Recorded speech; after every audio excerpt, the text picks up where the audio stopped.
Two German soldiers wearing the same uniform and witnessing the war's final moments surrender their weapons, but their fates split in opposite directions. One sinks his shovel into the soft soil of the American South, well-fed and watching Hollywood films. The other drives his blade into the frozen earth of the Soviet Union, burying fallen comrades amid hunger and cold. They do not know that the place of their surrender has already decided everything freedom or hell. This is the story of German prisoners of war after 1945, when international law was little more than ink on paper, and the war itself was far from over. The blade of a worn shovel bites into the soft loam of a quiet American field. Overhead, the southern sun hangs heavy, beating down on a young German prisoner of war. He wipes sweat from his brow and leans on the handle, breathing the rich scent of soil and corn husks. His days are long, but he is fed well, better than the black sharecroppers who work the neighboring rows. In the evenings, he and his fellow prisoners watch Hollywood films projected onto the side of a barn, their laughter carried on warm summer breezes. He imagines returning home with a new trade, perhaps as a farmer, and dares to think that his war is finally over.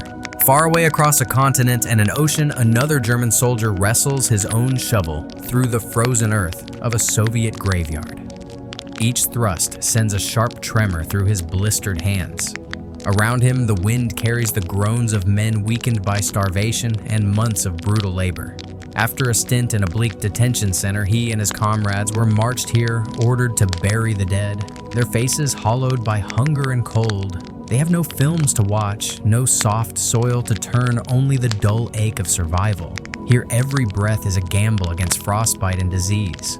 He wonders if he will live long enough to see the war's end, or if he will join the silent ranks beneath the ground he digs. Two men, two shovels, two fates drawn by the invisible lines of surrender.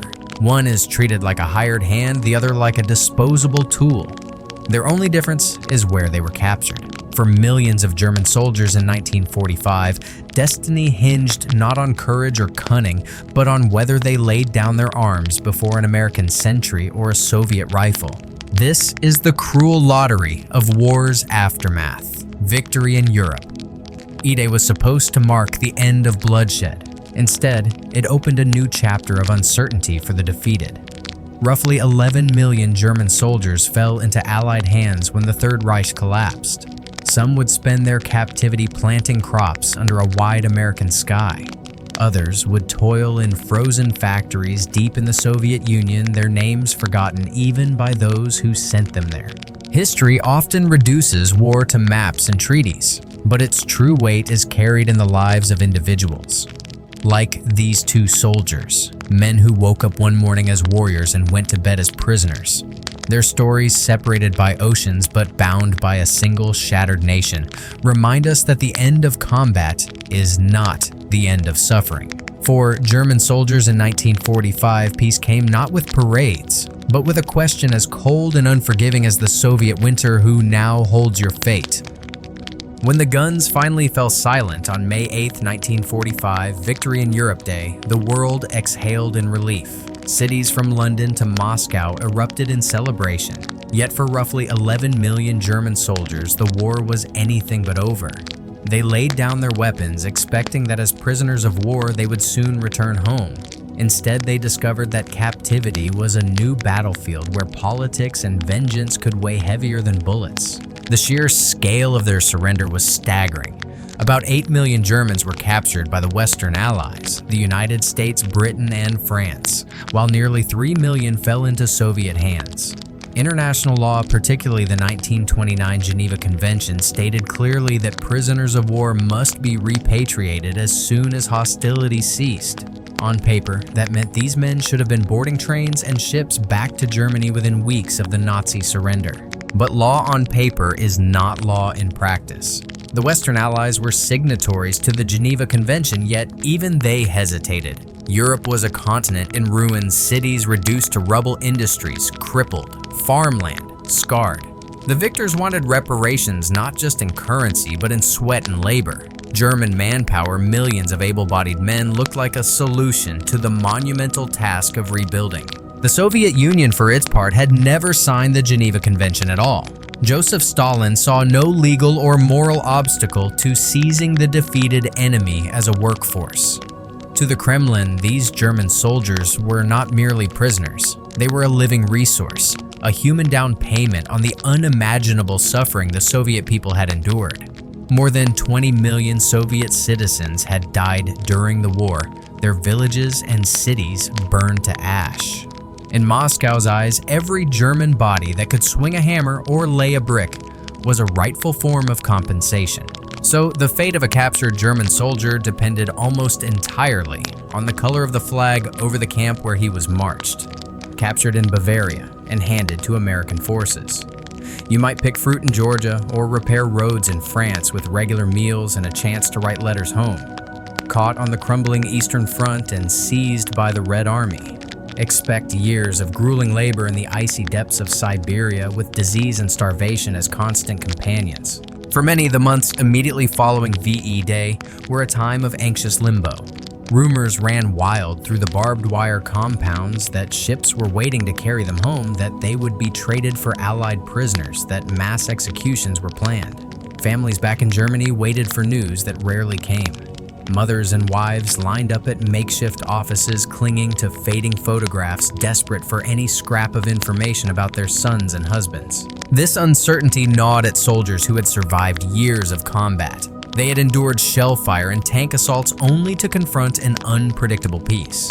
Some clung to faith in the Geneva Convention, believing that civilized nations would honor their word. Others, hardened by war's brutal lessons, suspected that victory had merely shifted the rules of survival. They were not wrong.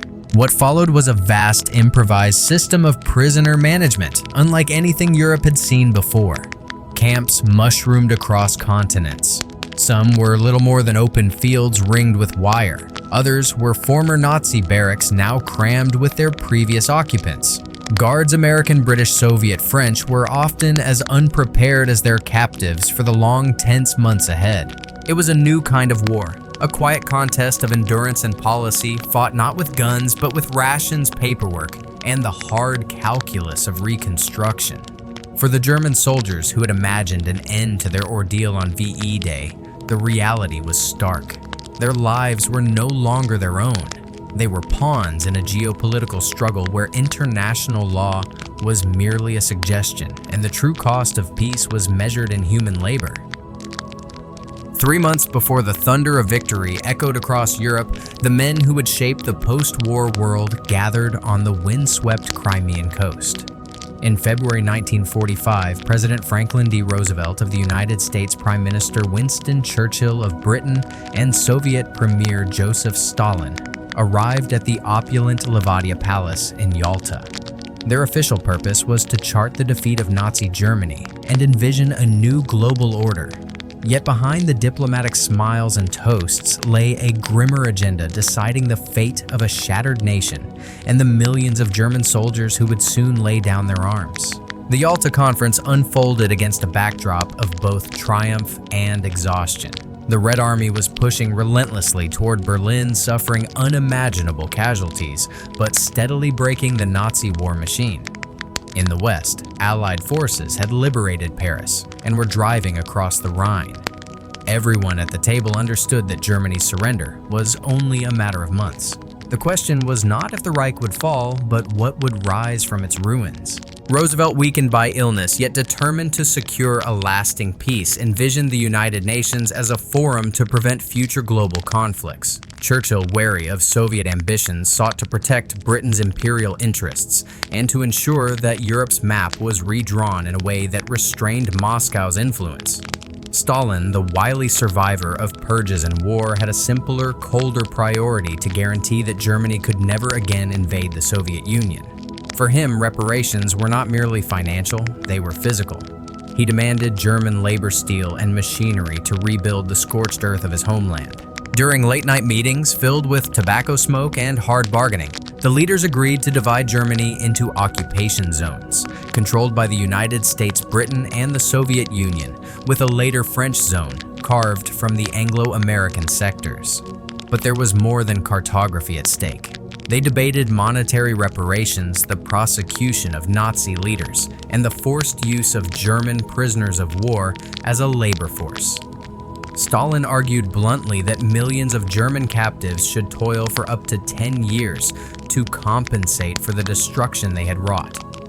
Roosevelt and Churchill, though uneasy, offered no outright rejection. In their silence lay tacit consent.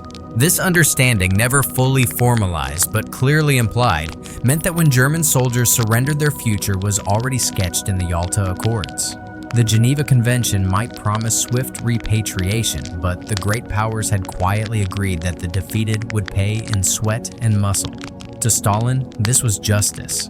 To Roosevelt and Churchill, it was a pragmatic necessity for rebuilding a devastated continent. Outside the ornate halls where pens scratched across diplomatic papers, few could imagine how these decisions would ripple through the lives of ordinary men. For a farmer from Bavaria captured near the Rhine, or a mechanic conscripted from Hamburg and seized on the Eastern Front, Yalta was a distant name, but its consequences would define the next decade of their existence. They would find themselves loading coal in the Donbas clearing mines along the French coast, or repairing shattered bridges in Belgium, all because 3 leaders far removed from the mud and blood of the trenches had decided that the price of peace was labor. The Yalta Conference is often remembered for its grand geopolitical outcomes: the seeds of the Cold War, the division of Europe, the birth of the United Nations. Yet for millions of German POWs, it was something far more personal. It was the moment when their freedom was quietly traded for the promise of reconstruction, when international ideals gave way to the hard realities of vengeance and necessity. What unfolded next across the fields of America, the quarries of France, and the frozen wastes of Siberia would prove that the end of battle does not mean the end of captivity. Across the Atlantic, far from the bombed-out cities of Europe, thousands of German prisoners found themselves in a land that might have felt almost unreal. From the pine-covered hills of Alabama to the wheat fields of Kansas, their barbed wire compounds sat like islands of war in an ocean of relative calm. By the end of the conflict, the United States had taken custody of roughly 370,000 German prisoners, scattering them among more than 400 camps across the country. For many of these men, capture had been swift and disorienting one moment, dodging artillery fire in North Africa or Normandy, the next standing in a dusty American train station, eyes wide at the sight of neon lights and bustling towns untouched by bombing raids. The sheer normalcy of American life was a shock. Streets glowed at night, children played baseball in clean, wide parks, grocery stores brimmed with food when Europe rationed every crumb. The U.S. Army, obligated by the Geneva Convention and eager to demonstrate moral high ground, generally treated these prisoners with surprising fairness. They received 3 meals a day, medical care, and adequate shelter luxuries unimaginable to many civilians back in Germany. Deaths in American custody were remarkably low. Official counts list just under 500 fatalities, most due to illness or accidents rather than abuse. Yet captivity was not idleness. With so many American men overseas, farms and factories needed workers. The government devised an extensive program leasing POW labor to local industries and agricultural enterprises. Soon, German prisoners were harvesting sugar beets in Colorado, picking oranges in Florida, and felling timber in the Pacific Northwest. Farmers often paid the army a modest fee for each worker's time, while the prisoners themselves received a small stipend credited to an account they could use at camp canteens. Many found the work oddly satisfying. I slept with the smell of corn in my hair, one former prisoner later recalled, describing long days in Midwestern fields. Others were astonished by the casual kindness of their American employers. In some towns, farmers shared family dinners with their POW crews, treating them more like seasonal workers than enemies. Children would wave at the prisoners, curious about their accents and eager to practice a few words of German. This relative comfort did not mean there was no tension. Escapes, though rare, did occur, usually half-hearted attempts ending quickly when fugitives realized how far they were from any friendly border.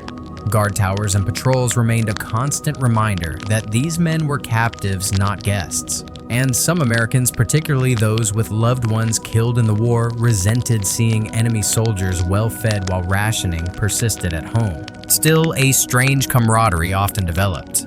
Prisoners were encouraged to organize cultural activities, orchestras, soccer leagues, even art classes. Camp libraries stocked both German classics and English translations, allowing many to improve their language skills. Movies became a favorite pastime, and American films left lasting impressions. Westerns and comedies were especially popular, their open landscapes and easy laughter a welcome escape from the grim memories of the front. These glimpses of ordinary American life sparked conflicting emotions.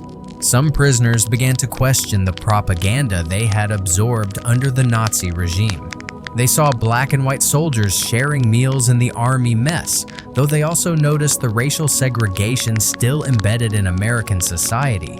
The contrast was jarring. They were treated better than many African American citizens, a fact that unsettled men who had once embraced ideas of racial hierarchy.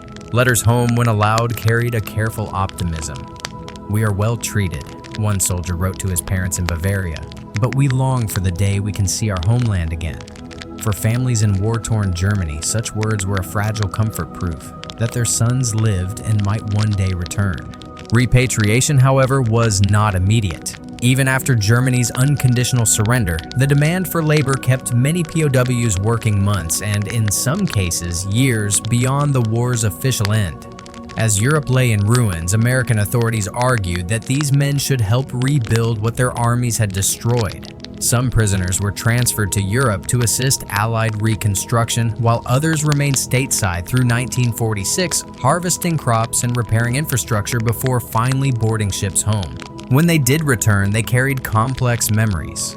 Some spoke warmly of the friendships forged with American farmers and guards, describing the experience as an unexpected education in democracy and daily abundance. Others felt a quiet bitterness, convinced that their prolonged detention violated the spirit of the Geneva Convention. All returned to a Germany unrecognizable from the one they had left, a nation divided, humbled, and struggling to rise from rubble. Their stories illuminate a striking truth: captivity in the United States. Though still, captivity offered a level of dignity and humanity rare in the annals of war. These men, once instruments of a brutal regime, discovered in their enemy's land a version of life that was freer and paradoxically more generous than the one they had fought to defend. For many, the seeds of a different future, one that rejected tyranny and embraced possibility, were planted not on the battlefield, but in the quiet rows of American cornfields under a vast, forgiving sky. While German prisoners in the United States labored under wide blue skies, another 2.5 million found themselves in the damp green landscapes of Britain. Their journey west often began in the final months of the war, when Allied offensives swept across northern Europe and captured thousands at a time. Packed onto troop ships or escorted through English Channel ports, these weary men arrived on an island still scarred by years of air raids and blackouts. The British public had endured the Blitz rationing and the loss of countless sons in the fight against Hitler. One might have expected a spirit of vengeance. Yet the treatment awaiting German prisoners was strikingly different from the brutality found elsewhere. Although barbed wire and guard towers circled the camps, the atmosphere inside was closer to a small village than a prison. Living conditions and daily life. Some camps were rudimentary rows of bell tents pitched on damp fields, but others were surprisingly comfortable. Britain's country estates, many requisitioned during the war, became holding centers where POWs slept in former servant quarters or even grand manor rooms. In certain locations, prisoners wandered landscaped gardens, their days measured more by the rhythm of farm chores than by the bark of a commandant. Meals were basic but sufficient: bread, potatoes, vegetables, and occasionally meat or fish. In a land still rationing tea and sugar, this consistency was not insignificant. German prisoners received clothing appropriate for the chilly climate, and the Red Cross monitored conditions to ensure compliance with the Geneva Convention. Deaths from disease or neglect were rare. Official figures record about 254 fatalities in British custody, astonishingly low given the scale of the operation, work, and wages. Like their counterparts in America, German POWs were expected to work. Britain's workforce had been depleted by 6 years of war, and farm and industries desperately needed labor. Prisoners felled timber in Scotland, harvested crops in East Anglia, and even helped rebuild bombed neighborhoods in London.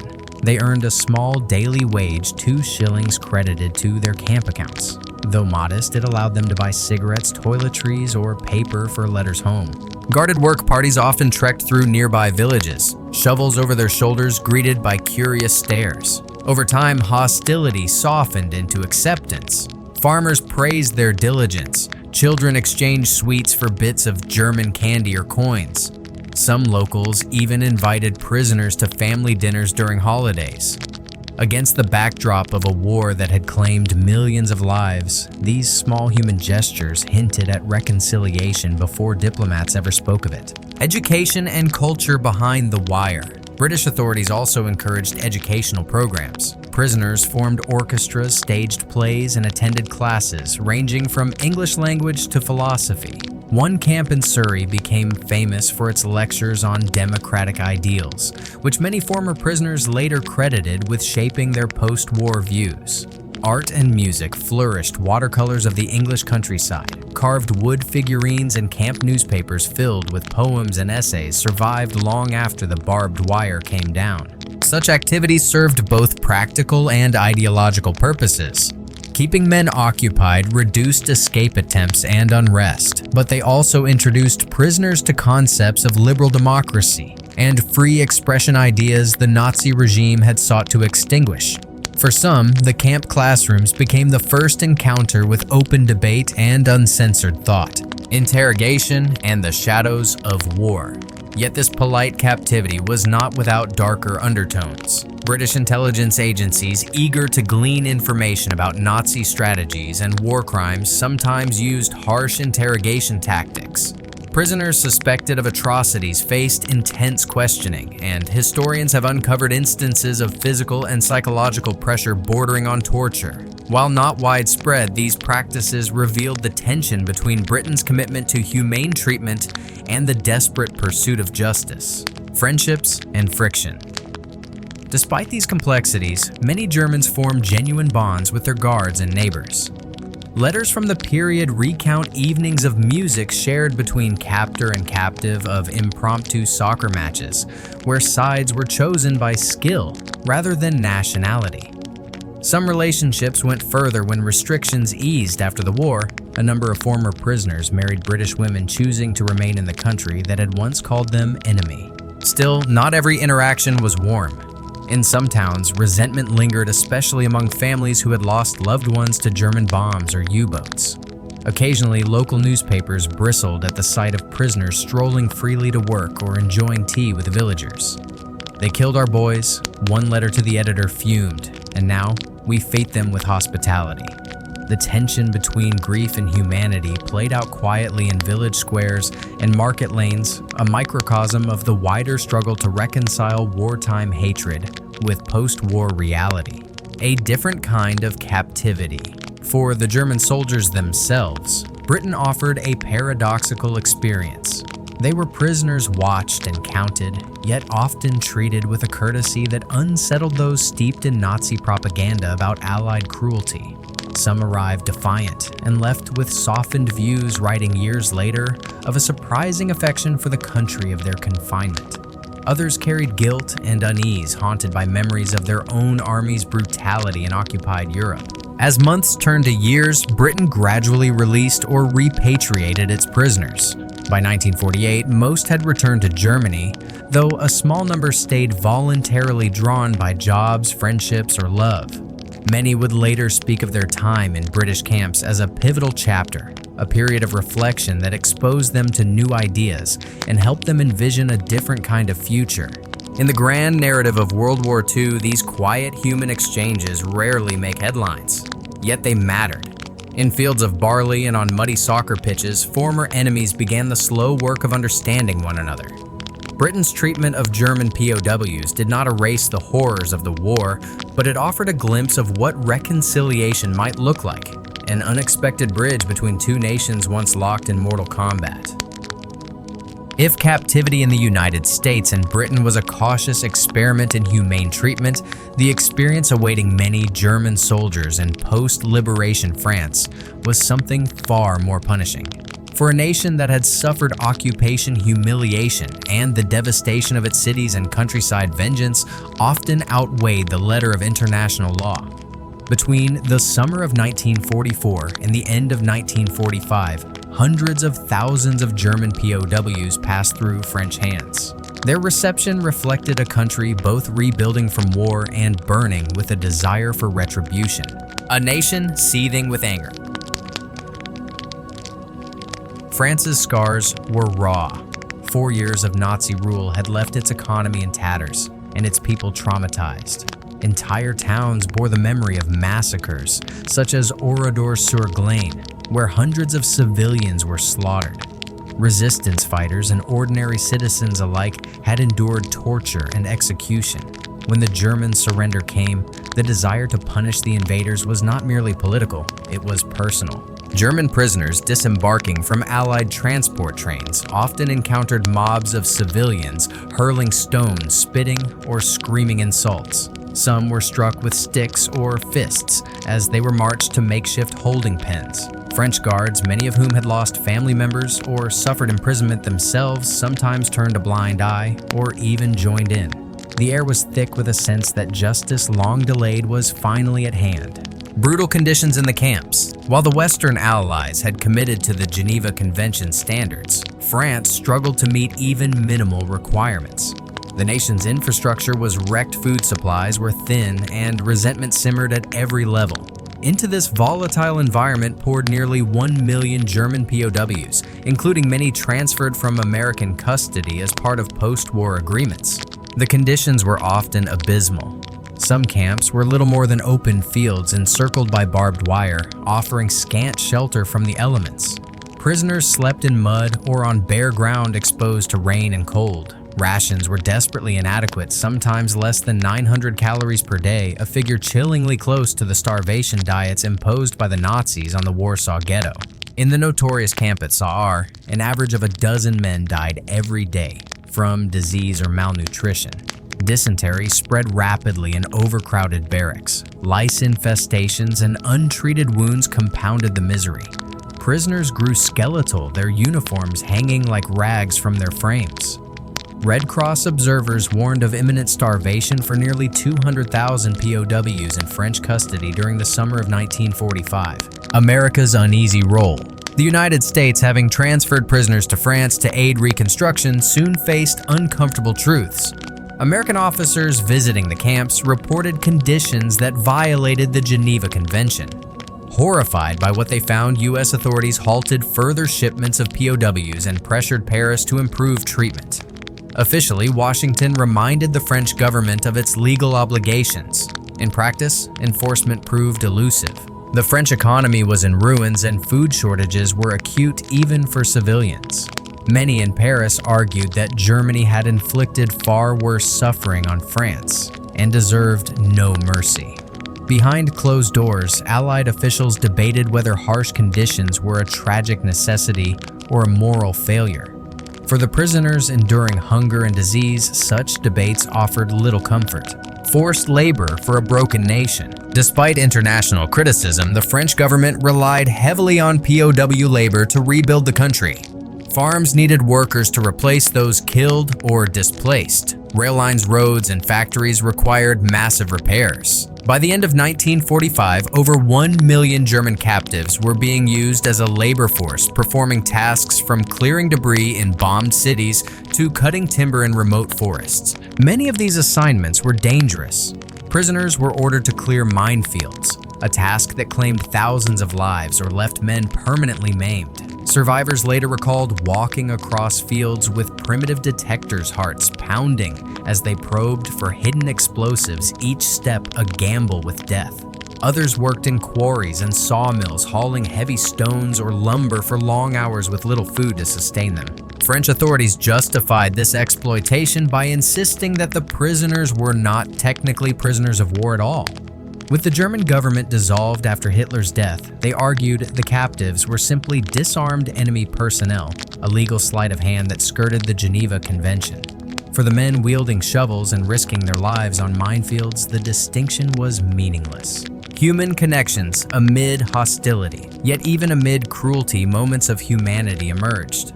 In rural areas, some French farmers who employed POWs formed tentative friendships with the men who helped harvest their crops. Shared toil in the fields sometimes softened mutual suspicion.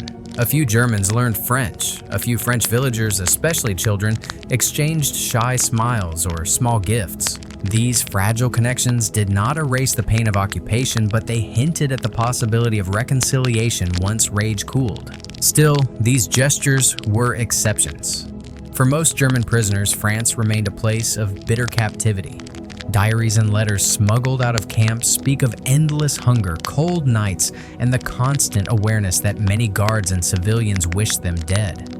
"We are ghosts," one prisoner wrote, "walking skeletons among ruins, punished for crimes we did not personally commit."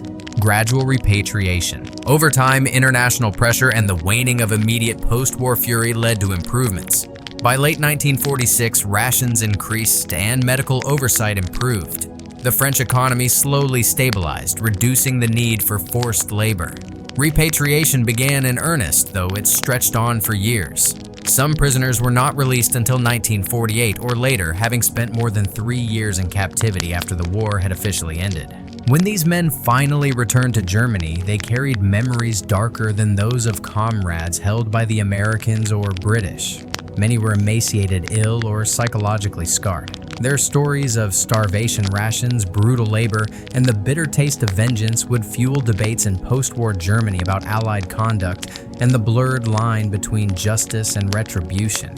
A lesson in vengeance and responsibility. The experience of German POWs in France underscores the moral complexities of victory. France had suffered grievously under Nazi occupation. Its citizens had every reason to demand justice.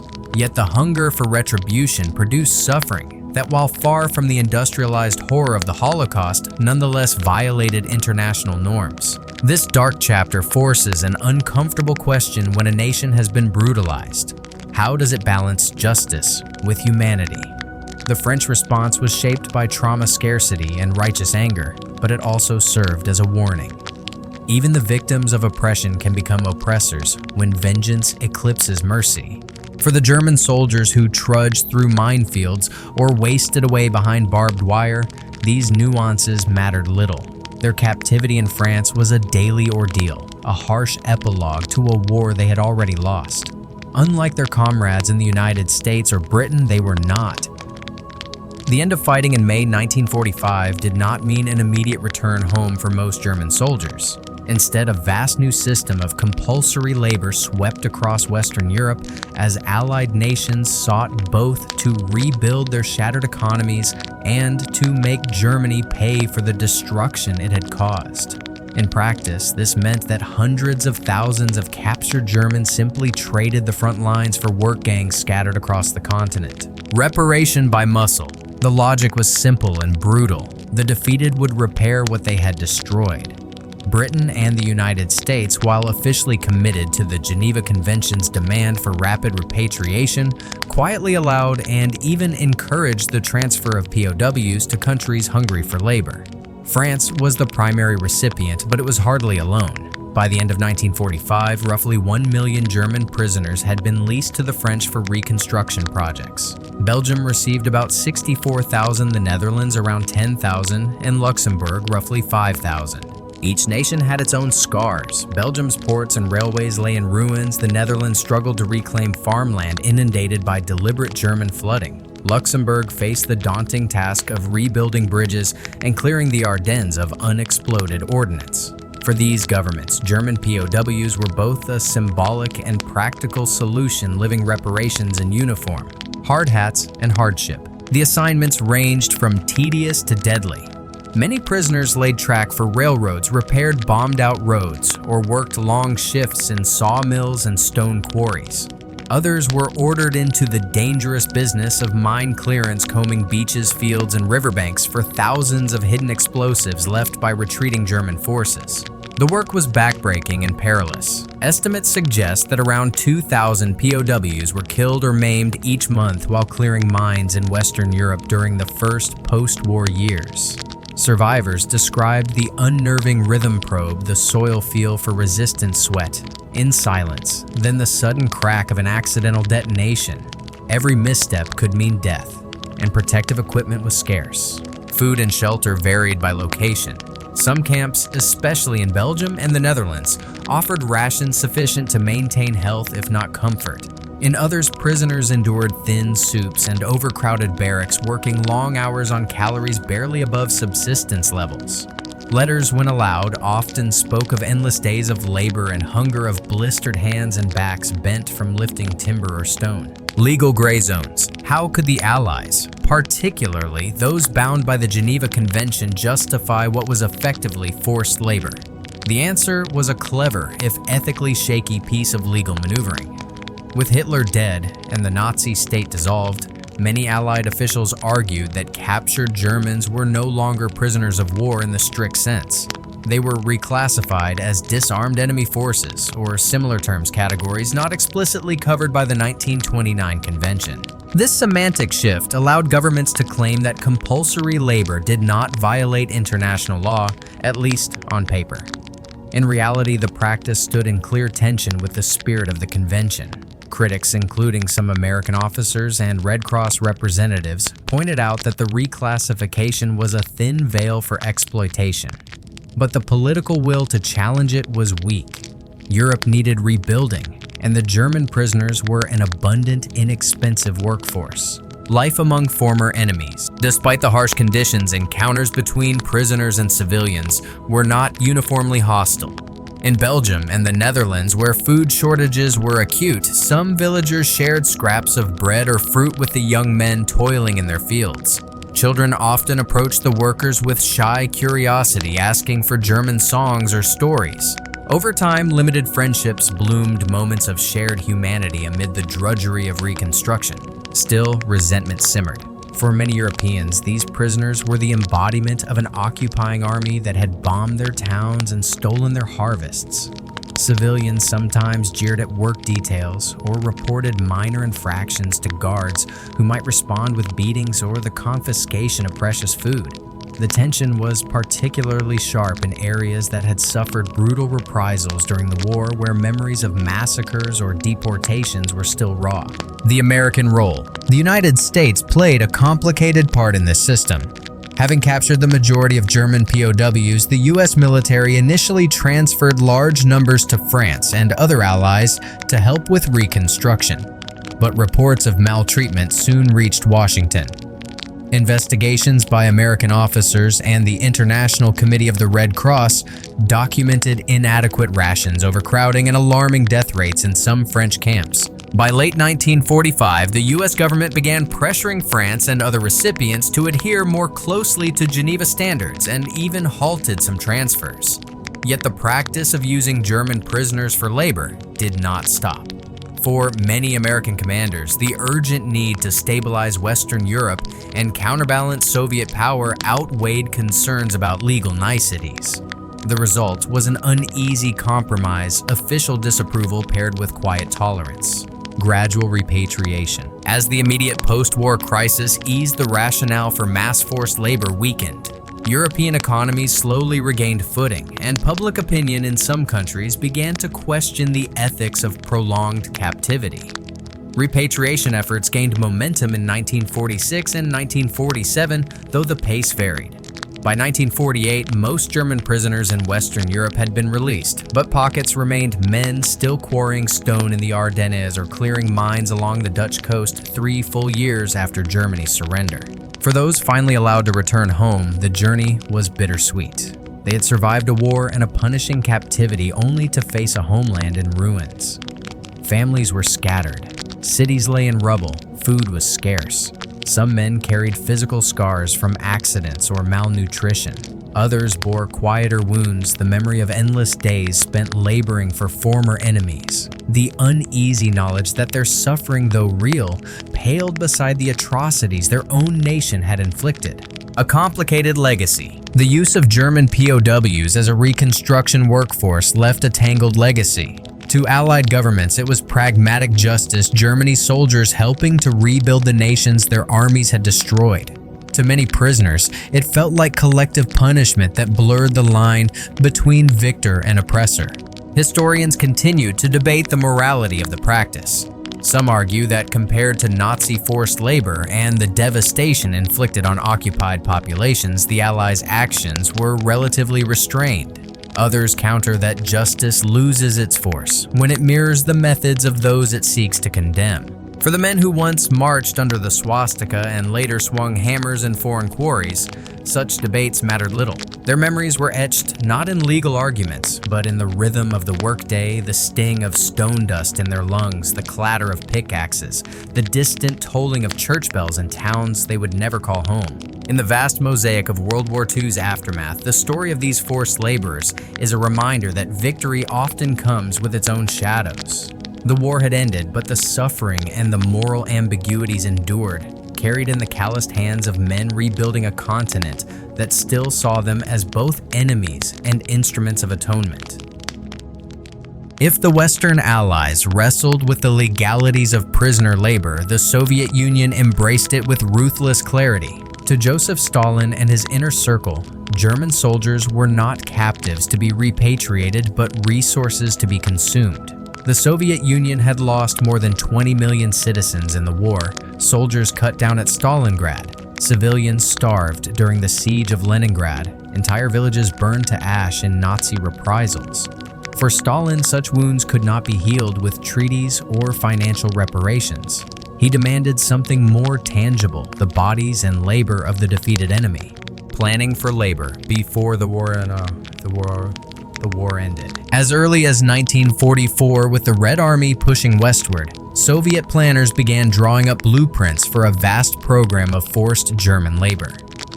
Ivan Maysky, the Soviet ambassador to Britain, formally proposed that millions of German POWs be handed over to the USSR as part of war reparations. He suggested a term of 10 years, a full decade of servitude that would help replace the Soviet Union's annihilated workforce. By the time of the Yalta Conference in February 1945, Maysky's ideas had been refined into a detailed plan. Stalin presented his allies with a vision of post-war reconstruction fueled not only by German machinery and raw materials, but also by German sweat. Roosevelt and Churchill, while uneasy, offered no categorical objection. And so, in the smoky halls of Levadia Palace, the fate of millions of men was sealed. Organizing the captives. When the guns fell silent, Soviet authorities wasted no time implementing their plan. German prisoners, along with ethnic Germans seized from Eastern Europe, were sorted, counted, and shipped eastward in staggering numbers. Soldiers were marched from makeshift enclosures in Poland or Ukraine to railheads, then packed into cattle cars bound for the interior. For many, the journey itself was a harrowing ordeal. Weeks in unheated wagons, little food or water sickness, spreading in the close air. Once they arrived, the men were organized into battalions of 3,000 to 5,000, subdivided into companies of roughly 1,000. Each unit was sent to where labor was most urgently needed. Construction projects, coal mines, logging camps, or factories rising from the rubble. To Soviet planners, these battalions were little different from shipments of steel or grain commodities to be allocated according to the needs of the 5-year plan. The harsh realities of Soviet captivity. Life in these labor camps was bleak. The Soviet Union itself was starving, and prisoners often received rations scarcely above those of civilians: black bread, thin cabbage soup, occasional potatoes. Winter brought bitter cold. Many prisoners had only their Wehrmacht uniforms, now threadbare from years of campaigning. Barracks were crowded, unheated, and rife with lice. Dysentery, typhus, and tuberculosis swept through the camps, claiming thousands of lives. Mortality rates were staggering.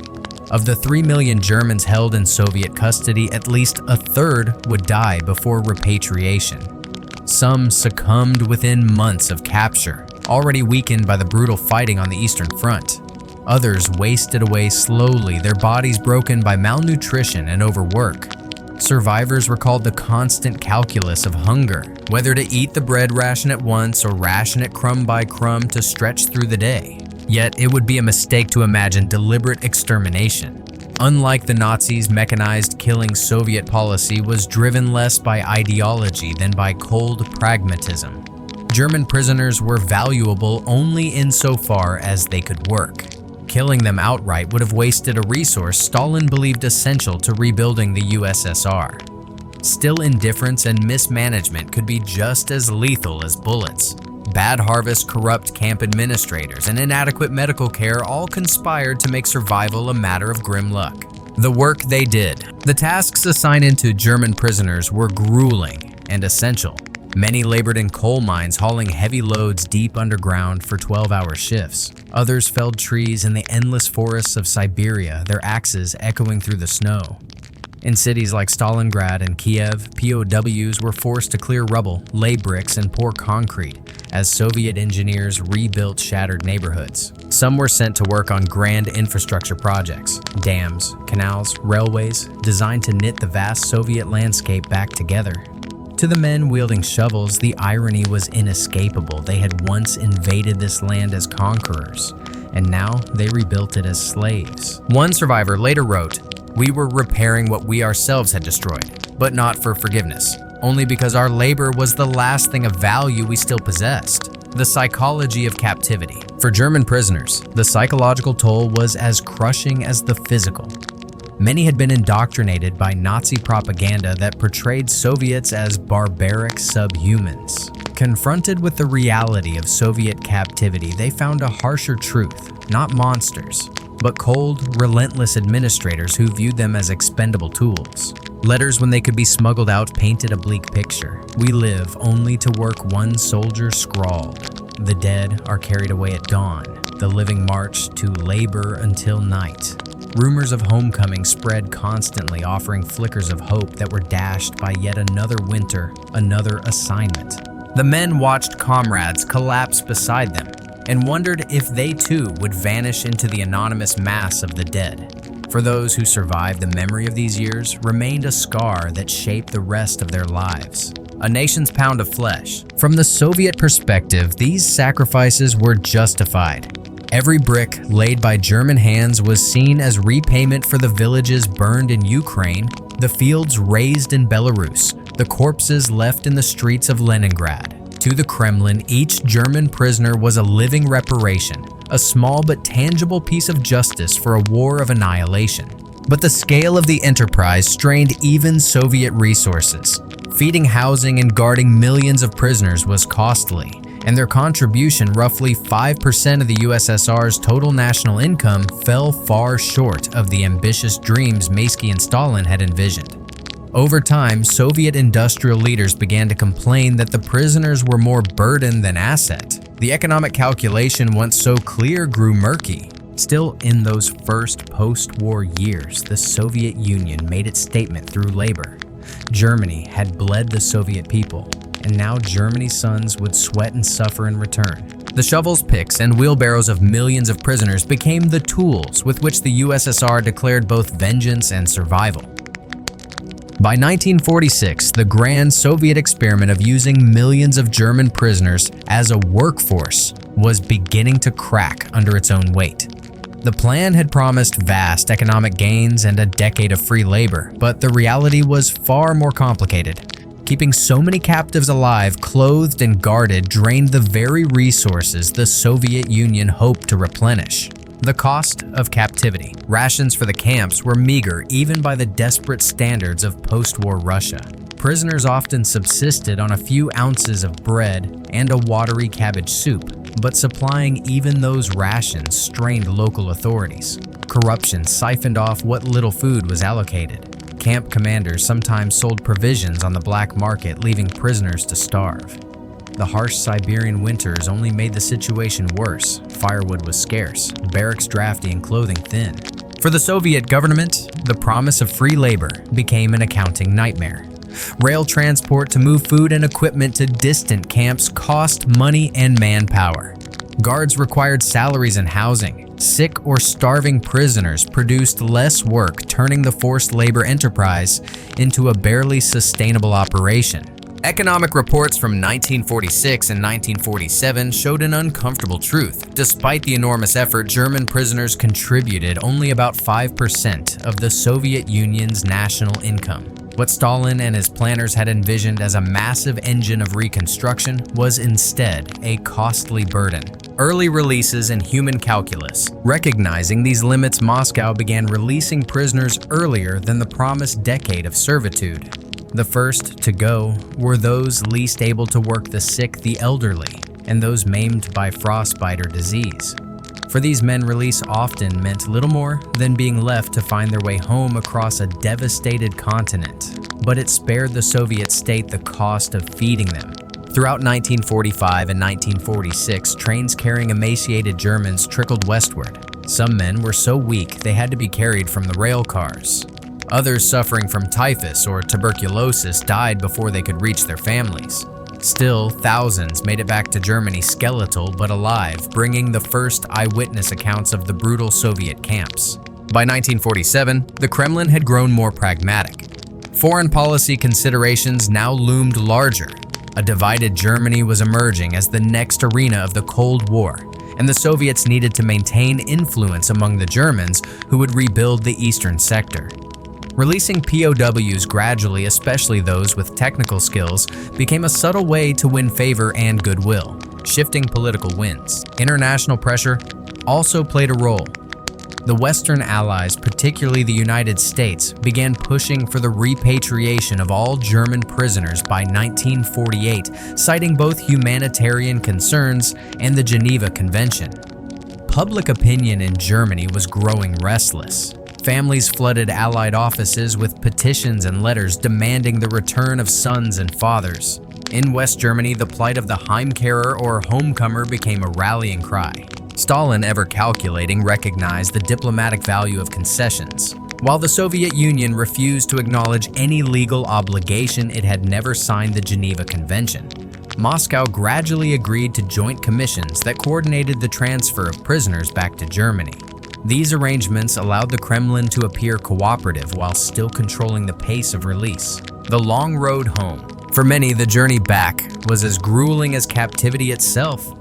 Prisoners were herded onto crowded trains that creaked westward through endless forests and across the vast Ukrainian plains. Food was scarce. Medical care was almost non-existent. Yet the thought of home, of wives, children, and familiar streets kept them alive through the days and nights of travel.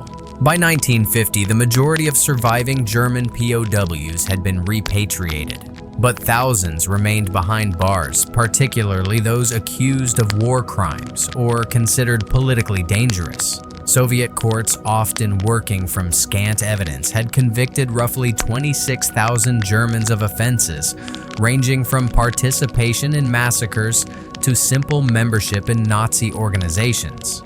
These men faced sentences that stretched far beyond the general repatriation effort. Some prisoners languished in Soviet custody until the mid-1950s. Only after West Germany and the USSR negotiated a series of diplomatic agreements culminating in Chancellor Konrad Adenauer's visit to Moscow in 1955 were the last large groups released. Even then, a few men convicted of especially severe crimes did not return until 1956, more than a decade after the war's end. Lives forever altered. The survivors who finally stepped off trains in a divided Germany were changed men. Many bore permanent injuries or chronic illnesses from years of malnutrition and hard labor. Others carried invisible scars, nightmares of endless work details, the echo of friends dying in the snow, the gnawing fear that captivity could resume at any moment. Yet their experiences also reshaped post-war German society. Some former prisoners brought back fluency in Russian or new technical skills from Soviet factories. Others carried a bitter understanding of authoritarianism, an understanding that would inform the emerging political culture of both East and West Germany. Families reunited in scenes of joy tempered by shock. Mothers and wives often wept at the sight of gaunt figures they barely recognized. Children who had grown up in their father's absence struggled to bridge the gap of lost years. In many homes, the war felt as though it had ended not in 1945, but on the day a long-missing son finally walked through the door. A pragmatic ending. For the Soviet Union, the forced labor program achieved only a fraction of its original aims. It provided some short-term manpower and a symbolic sense of retribution, but it never delivered the economic windfall Stalin had imagined. What it did accomplish was psychological. It demonstrated to both friend and foe that the USSR would exact a heavy price from those who dared attack it. By releasing the prisoners gradually, Moscow also wielded them as a diplomatic tool, reinforcing its influence in the emerging Cold War order. Each trainload of returning men was a reminder that the Soviet Union controlled the fates of hundreds of thousands, and that reconciliation like release came only on Soviet terms. For the German soldiers who survived the end of captivity was not a simple return to normal life. It marked the close of a long, bleak chapter in which survival demanded endurance, cunning, and luck in equal measure. They had marched east as conquerors and returned west as ghosts of a shattered army, carrying with them stories that would shape Europe's memory of the war for generations.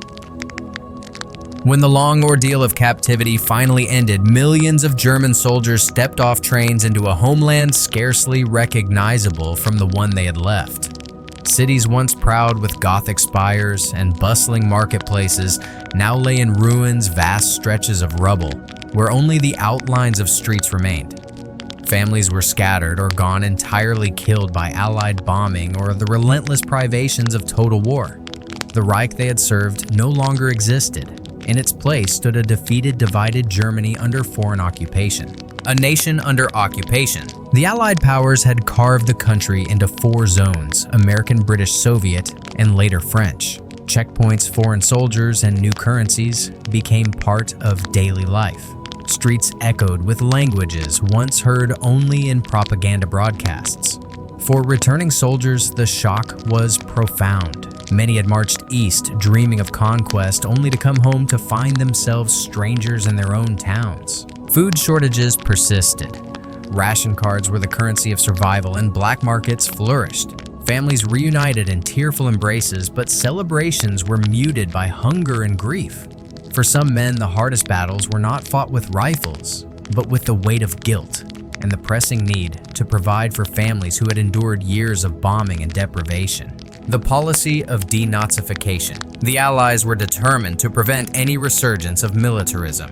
To that end, they instituted a sweeping program of denazification designed to root out the ideology of Hitler's regime from every level of German society. Soldiers returning from the war or from POW camps were required to present themselves to tribunals for examination. These tribunals, initially run by the occupying forces and later by German authorities, sorted former soldiers into 4 categories: major offender, lesser offender, or exonerated. Rank-and-file Wehrmacht troops were typically deemed lesser offenders, yet even this classification carried consequences. Many faced a 3-year probation during which they were barred from holding public office, starting businesses, or working in certain professions. The process was overwhelming. Thousands of cases flooded the tribunals, far more than the fledgling German administration could handle. Judges, swamped with paperwork and eager to move forward, began making broad exceptions. Disabled veterans were often excused outright. Those who could prove economic hardship or who were born after 1918 frequently escaped censure. As the backlog grew, the effort to purge Nazi influence became less about justice and more about expediency. By the late 1940s, the system was faltering under the sheer weight of cases. Living under suspicion. For the average returning soldier, denazification meant a new kind of uncertainty. Even those who had never joined the Nazi Party or who had been conscripted against their will found themselves scrutinized. Employers hesitated to hire men whose status was unresolved. Neighbors whispered about past affiliations, and friendships sometimes dissolved under the strain of suspicion. Veterans gathered in quiet groups, seeking solace among those who understood the peculiar limbo of being both victim and perpetrator. They shared stories of the front and of captivity, American kindness, British politeness, French bitterness, Soviet cruelty. But they also wrestled privately with guilt for following orders for surviving when so many civilians had perished for participating in a war whose atrocities were now undeniable. A society searching for stability. At the same time, Germany was trying to rebuild itself materially and morally. Cities needed housing, industries needed workers. The Marshall Plan and other Allied aid programs began to revive the economy, and the demand for labor soon eclipsed the zeal for prolonged punishment.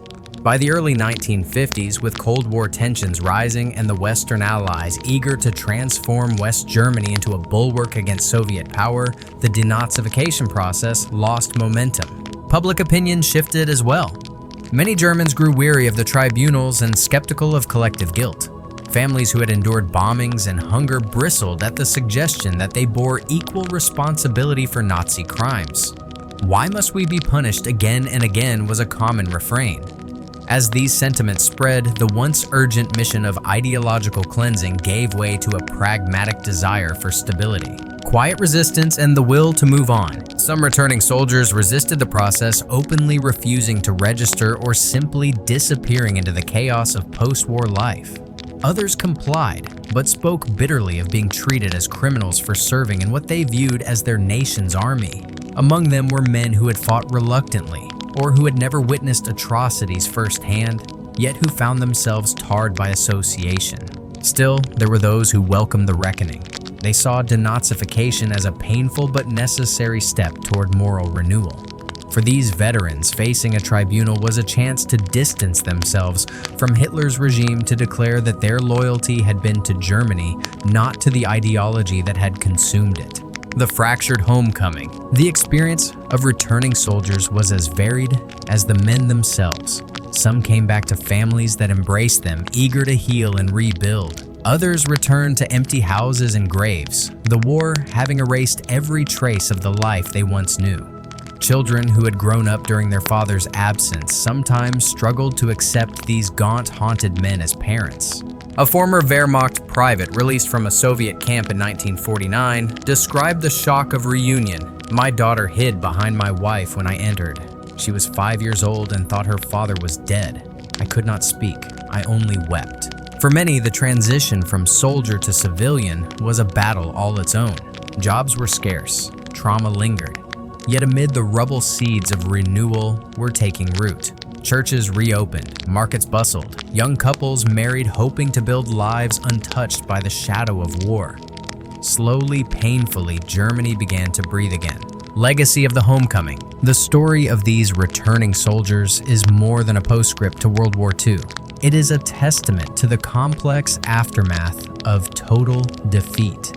They came back to a country not merely conquered, but transformed, a place where their service was both condemned and paradoxically soon to be valued again as Cold War pressures mounted. Their homecoming highlights the uneasy balance between justice and reconstruction. Germany needed to confront its crimes, yet it also needed the skills and labor of those who had worn the uniform of the defeated Reich. In that tension lay the first steps toward the nation's rebirth and the long shadow of a war whose end was only the beginning of another struggle. The Allied tribunals designed to purge Nazi influence soon buckled beneath a tidal wave of returning soldiers and civilian officials. What began as a determined moral reckoning quickly morphed into an administrative quagmire. By 1946, tens of thousands of cases clogged the dockets, each requiring testimony, documentation, and careful review, an impossible task for a country where records had been bombed to ash and witnesses scattered across continents. A system overwhelmed. Judges and investigators faced a daunting workload.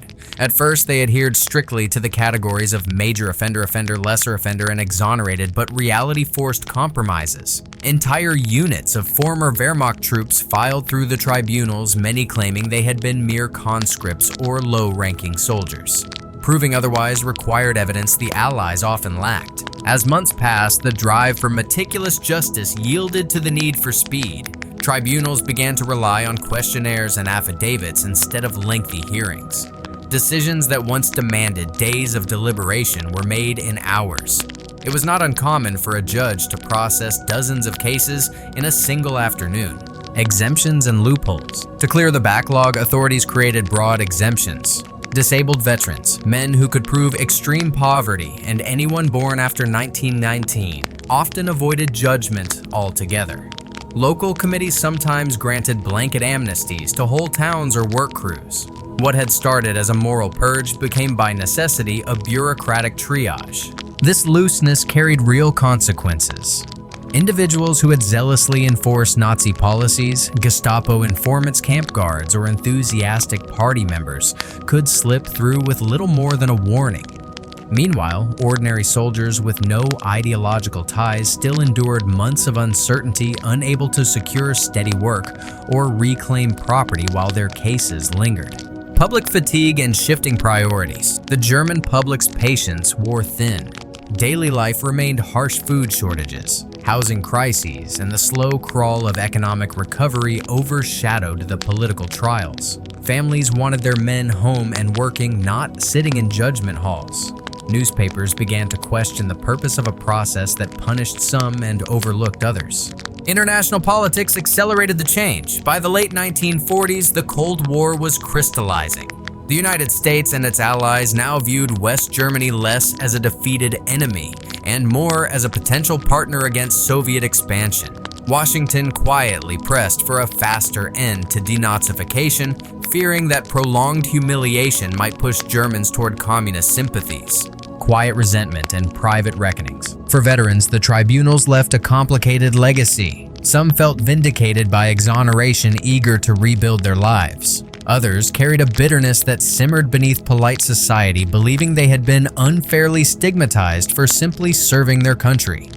In pubs and living rooms, men traded stories of hasty hearings and capricious verdicts, their memories a mix of relief and resentment. Yet, there were also those who accepted the process as a necessary reckoning.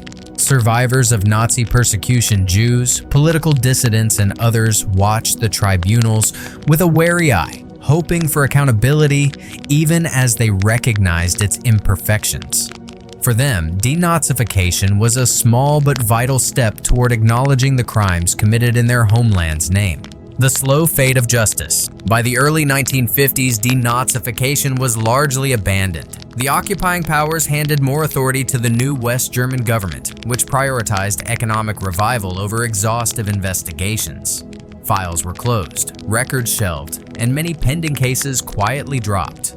What began as a sweeping effort to cleanse a nation had within a few years dwindled to a token gesture. This retreat left lingering questions. How many true perpetrators escaped scrutiny? How many families comforted themselves with the convenient belief that their sons and fathers had merely followed orders untouched by ideology? These questions would haunt Germany for decades, resurfacing in later generations' debates over collective guilt and historical responsibility.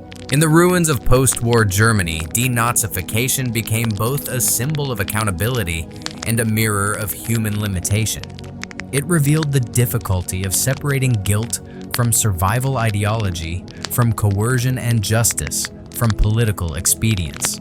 For the soldiers who once marched under the swastika and now queued for tribunal stamps, it was one more gray chapter in a history already steeped in ambiguity. By the early 1950s, the geopolitical landscape of Europe had shifted dramatically. What had begun as an ironclad Allied vow to keep Germany demilitarized slowly gave way to the realities of a new global confrontation, the Cold War.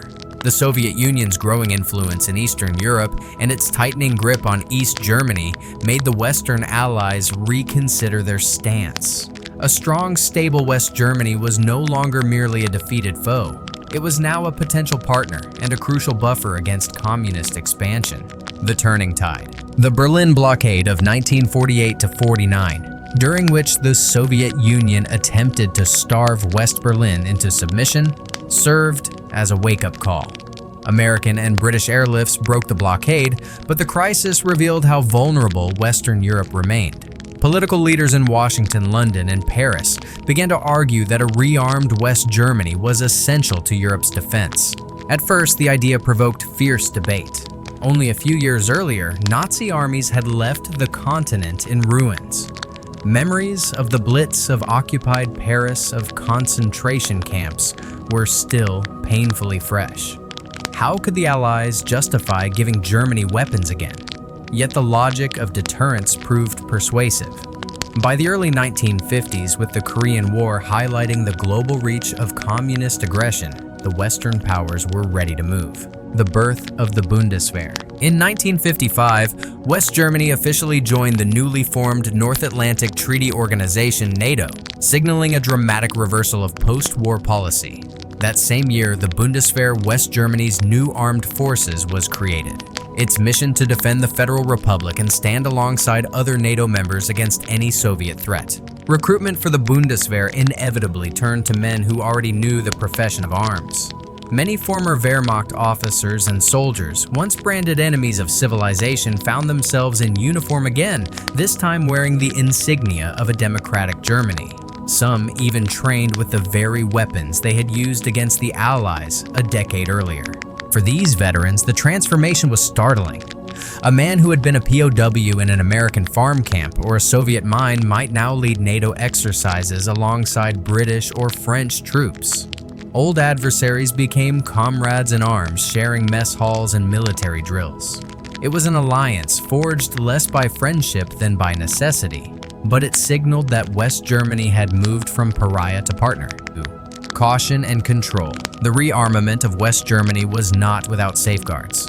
Allied planners insisted on strict civilian oversight of the new military, embedding democratic principles into its very structure. The Bundeswehr emphasized a doctrine known as innere Führung, internal leadership, which bound soldiers to the values of a free society. Training manuals stressed that obedience to unlawful orders was itself unlawful, a deliberate repudiation of the just following orders defense used at Nuremberg. Still, the presence of former Wehrmacht officers stirred unease both at home and abroad. Some Germans worried that rearmament might revive old militaristic traditions. In neighboring countries, memories of Nazi occupation remained raw, and the sight of German soldiers in uniform, even under a new flag, provoked anxiety. Yet the practical need for a capable West German force outweighed these fears, and the Bundeswehr gradually became an accepted pillar of NATO's collective defense, a new role in a divided nation. For the soldiers themselves, the shift from enemy to ally demanded profound adjustment. Veterans who had once fought to expand the Reich now swore oaths to defend a democratic republic and to cooperate with former foes. Some embraced the change as a chance to serve honorably at last, free of Nazi ideology. Others joined quietly, motivated by steady pay and a sense of belonging in a society that still struggled to integrate returning soldiers. Families, too, had to reconcile with the change. Children who had seen their fathers branded as war criminals or lesser offenders watched them don new uniforms under NATO banners. The transformation was both pragmatic and symbolic. West Germany was no longer defined by defeat, but by participation in the defense of the free world. Symbol of a new Germany. The creation of the Bundeswehr marked more than a military rebirth. It represented a broader reintegration of West Germany into the international community. Within a decade of utter collapse, the nation had shifted from global pariah to indispensable ally. The soldiers who once faced Allied guns across Europe's battlefields now trained shoulder to shoulder with those same nations to deter a different threat. This remilitarization was not without controversy, but it underscored a central truth of the post-war era. Alliances are shaped as much by present needs as by past wounds. For the former Wehrmacht men who answered the call, the journey from captured soldier to NATO defender captured the dizzying speed of Europe's transformation, proof that in the shadow of global conflict, yesterday's enemy can become today's shield.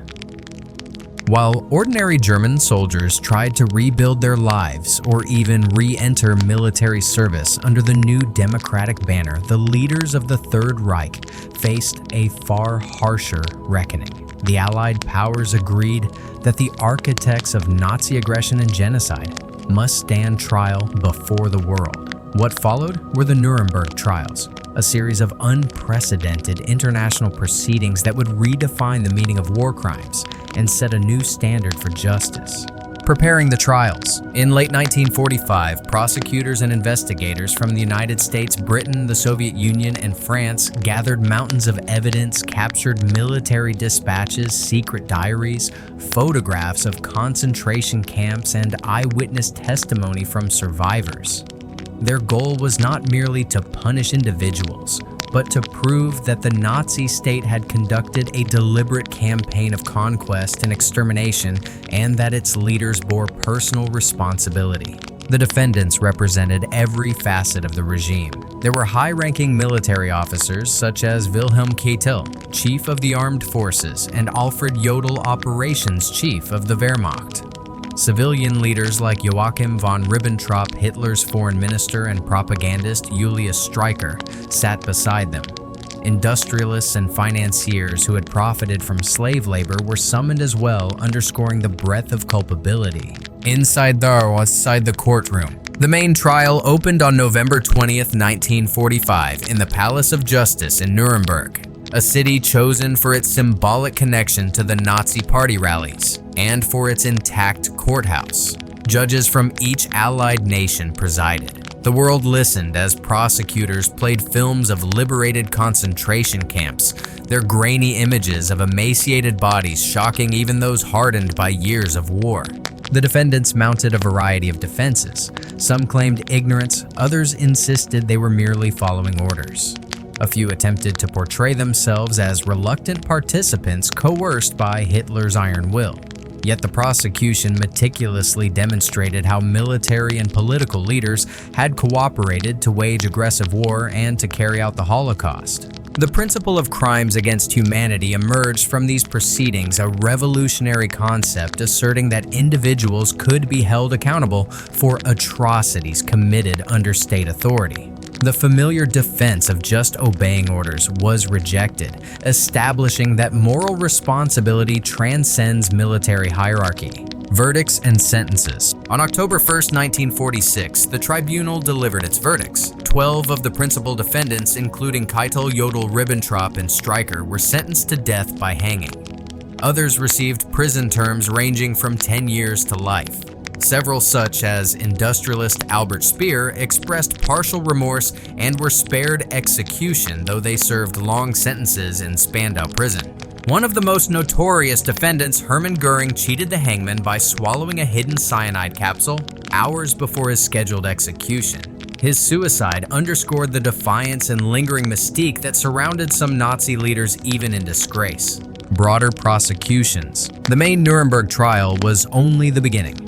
Over the next few years, a series of subsequent trials targeted doctors who had performed lethal experiments, judges who perverted the law to enforce Nazi ideology, and business leaders who had exploited slave labor. Women, too, faced judgment. Among the most infamous was Irma Gries, the so-called hyena of Auschwitz, whose cruelty toward camp inmates shocked even hardened investigators. She was executed in 1945 at the age of 22.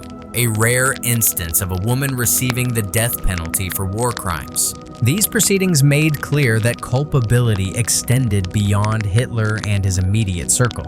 The Nazi state had functioned through the willing participation of bureaucrats, officers, and civilians alike. Nuremberg established that such participation, whether motivated by zeal, ambition, or mere obedience, could constitute a crime against humanity. A lasting legacy. The Nuremberg Trials transformed international law. They introduced the principle that aggressive war itself is a crime, and that individuals, not just states, can be held accountable. This precedent would echo through later tribunals addressing atrocities in Rwanda, the Balkans, and beyond. For Germany, the trials were both a humiliation and a necessary catharsis. They forced the nation to confront the magnitude of its crimes, and to acknowledge that the Wehrmacht and the Nazi Party had worked hand in hand. The argument of a clean or purely honorable German army was fatally undermined, even as some veterans and citizens clung to that comforting myth. Public reaction. Among ordinary Germans, reactions were mixed. Many civilians, weary of war and eager to rebuild, viewed the trials with indifference or resentment. Some believed the Allies were engaging in victor's justice, punishing Germans while ignoring their own wartime transgressions. Others quietly welcomed the accountability, hoping it would help their country move forward. The world, however, recognized Nuremberg as a turning point. Justice, though imperfect, had been served in a court of law rather than through summary executions or revenge killings. The spectacle of Nazi leaders forced to answer for their crimes before a global audience offered a measure of closure to survivors and a warning to future tyrants. By the time the last gavel fell, the Nuremberg Trials had done more than condemn a handful of notorious figures. They had established a moral and legal framework that endures to this day, a declaration that no one, not even the highest-ranking officer or head of state, is beyond the reach of justice. As the Nuremberg verdicts echoed across the world, a subtler battle began, one not fought in courtrooms but in the collective memory of a nation.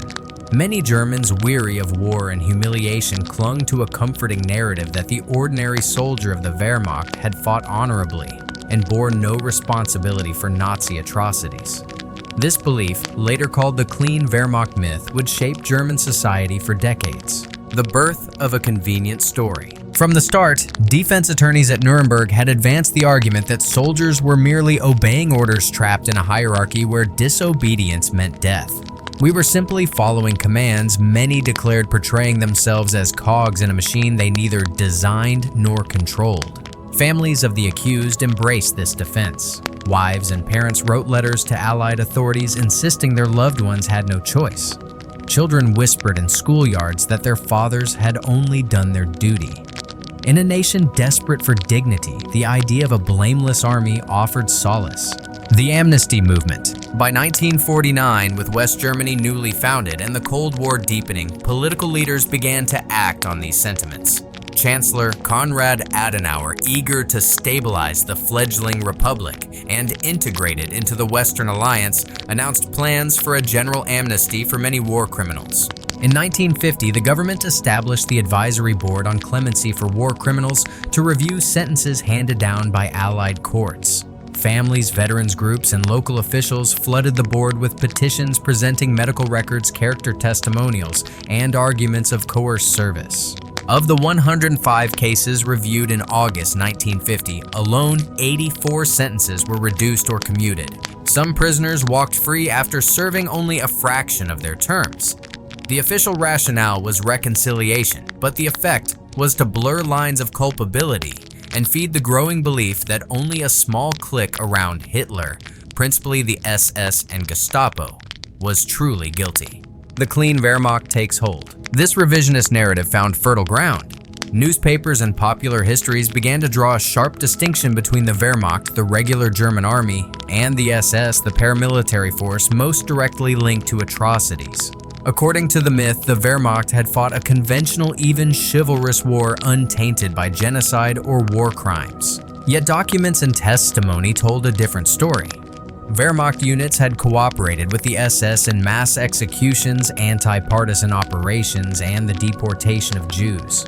Military planners had supported the starvation policies that killed millions of Soviet civilians. Still, for many post-war Germans, acknowledging such complicity was too painful. Social and political appeal. The clean Wehrmacht idea served multiple purposes. For veterans, it offered a path back to respectability. For families, it eased the shame of having loved ones in uniform. Politically, it allowed West Germany to rebuild its armed forces and join NATO without constant public guilt. Even some Allied officials quietly accepted the myth, reasoning that a rehabilitated German military was essential for containing the Soviet threat. In living rooms across West Germany, the story became family lore. Grandfathers spoke of icy Eastern Front marches and honorable combat, omitting the orders to burn villages or the grim duties of occupation. Children grew up believing their fathers had fought for country, not ideology. Cracks in the facade. Not everyone was convinced. Holocaust survivors and dissidents challenged the narrative, pointing to mountains of evidence. But in the 1950s and early 1960s, their voices were often marginalized. Only in later decades, through scholarship and exhibitions, would Germany confront the Wehrmacht's true role in Nazi crimes. Still, during those early post-war years, the clean Wehrmacht myth helped a traumatized society move forward.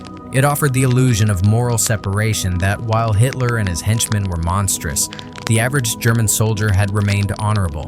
It was a myth that allowed millions to sleep at night, even as it obscured the full reckoning with the past. By the mid-1950s, this convenient fiction was woven into the fabric of West German identity. It would take a new generation armed with unflinching research and the testimonies of survivors to finally challenge it. But for the men returning from POW camps and the families eager to welcome them, the clean Wehrmacht story was not merely propaganda, it was a lifeline. The story of Germany's captured soldiers, those who dug graves in Siberia, harvested corn in Georgia, or chipped stone in the Ardennes ends not with tidy conclusions, but with the messy hues of history. Their experiences after 1945 reveal a landscape where justice, vengeance, survival, and politics overlapped, creating outcomes as complex as the war that preceded them. Neither purely victims nor purely villains. Many of these men had marched under the banner of a murderous regime. Some had participated directly in atrocities. Others had simply followed orders or fought on distant fronts, never witnessing the horrors perpetrated in their nation's name. When captured, they expected treatment defined by the Geneva Convention, and in many Western camps, that promise was largely honored. But elsewhere, particularly in France and the Soviet Union, the line between justice and retaliation blurred. The harshness of Soviet labor camps and the starvation rations of French facilities cannot be excused as mere victors' justice, yet they were undeniably born of profound suffering and rage. At the same time, these men represented a military machine responsible for unimaginable crimes. They were not innocent civilians swept randomly into catastrophe. They were soldiers of a regime that had invaded, enslaved, and murdered across a continent. The Allies and their own shadows. The victors, too, were forced to reckon with their choices. The Western Allies' decision to lease prisoners for reconstruction skirted the very laws they had pledged to uphold. American and British officials who reclassified POWs as disarmed enemy forces to justify forced labor engaged in a moral compromise that history still debates. The Soviets, who bore the heaviest wartime losses, exacted the heaviest toll, conscripting millions into brutal work battalions. Their actions were fueled by both genuine need and a desire for retribution, but they also exposed the thin boundary between justice and exploitation. In each case, the drive to rebuild and the thirst for security competed with the ideals of human rights. The war's end did not erase the temptation to repay suffering with suffering, myths that comfort and distort. Meanwhile, inside Germany, the struggle to understand and accept responsibility gave rise to the clean Wehrmacht myth, a story that allowed families to believe their fathers and brothers had fought honorably untouched by Nazi crimes. This narrative provided emotional refuge and helped the new West Germany integrate into the Western Alliance, but it also delayed a full confrontation with the past. Only decades later would historians and younger generations dismantle this convenient fiction, revealing the deep complicity of the regular army in occupation atrocities and genocide. That reckoning remains a central element of Germany's modern identity, a nation determined to remember even the darkest truths. The enduring lessons. The saga of these prisoners teaches that history is not painted in black and white. It is a canvas of shifting grays where morality is tested by circumstance and the powerful bend ideals to expedience. The same war that condemned Nazi aggression also witnessed Allied violations of the Geneva Convention. The same soldiers who committed atrocities could suffer as victims of starvation and forced labor. To simplify this past into neat categories of hero and villain is to miss its warning. Justice without humanity becomes vengeance. Vengeance without justice becomes another crime. The true lesson is to hold fast to principles, even when fear and anger tempt us to abandon them. Memory as responsibility. Today, memorials stand on former battlefields in the ruins of camps and in the rebuilt cities of Europe. They remind us that the price of forgetting is repetition. The experiences of German POWs comfortably housed in American farm camps or dying by thousands in Soviet mines underscore the necessity of seeing every side of history, even when it unsettles our preferred narratives. To remember these stories is not to excuse the crimes of Nazi Germany, nor to diminish the suffering of its victims. It is to recognize that humanity's capacity for cruelty and compassion exists in all nations and in every era.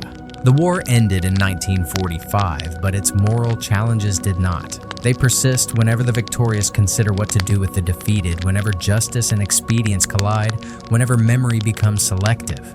The fate of Germany's captured soldiers is a testament to the truth that the struggle for a just peace is often as complex and as essential as the struggle for victory itself.